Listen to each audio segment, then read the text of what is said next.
அனைவருக்கும் என் இனிய காலை வணக்கம். என் பெயர் காஷா இஷா. நான் 6ஆம் வகுப்பு காந்தி பிரிவில் படிக்கின்றேன். என் பள்ளியின் பெயர் செங்குந்தர் பப்ளிக் பள்ளி, தாரமங்கலம்.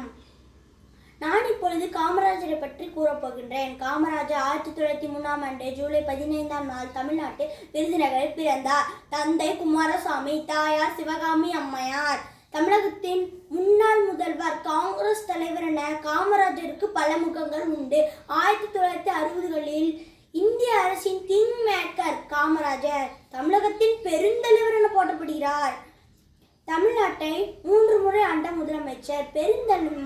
பெருந்தலைவர் காமராஜர் தமிழகத்தை 9 ஆண்டு காலம் ஆட்சி செய்து பள்ளி குழந்தைகளுக்கு இலவச மதிய உணவு திட்டத்தினை ஏற்படுத்தி ஏழை மக்களின் கல்வியில் முன்னேற்றத்தினை ஏற்படுத்தினார். அரசியல் பணி இளம் வயதில் சுதந்திர போராட்ட கருத்துக்கள் மூலம் ஈர்க்கப்பட்டவர். தனது 16 வயதிலேயே இந்திய அரசில் தன்னை இணைத்துக் கொண்டார்.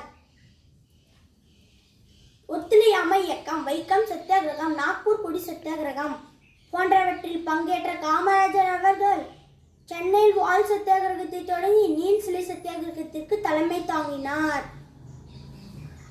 6 முறை சிறையில் அடைக்கப்பட்டு சிறை தண்டனை அனுபவித்தார். 1936ஆம் ஆண்டு சத்தியமூர்த்தி காங்கிரஸ் தலைவராக பொறுப்பேற்ற போது காமராஜரை செயலாளராக நியமித்தார்.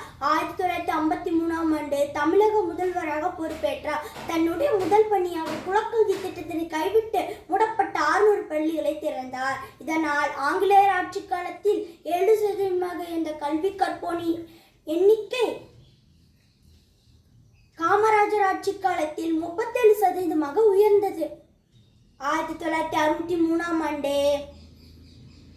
அக்டோபர் 9ஆம் தேதி காங்கிரஸ் தலைவராக பொறுப்பேற்றார். 1975ஆம் ஆண்டு அக்டோபர் 2ஆம் தேதி தன்னுடைய 72வது வயதில் காலமானார். அதற்கு அடுத்த ஆண்டு இந்திய அரசின் மிக உயரிய விருதான பாரத் ரத்னா விருது மத்திய அரசால் அவருக்கு வழங்கப்பட்டது. நன்றி.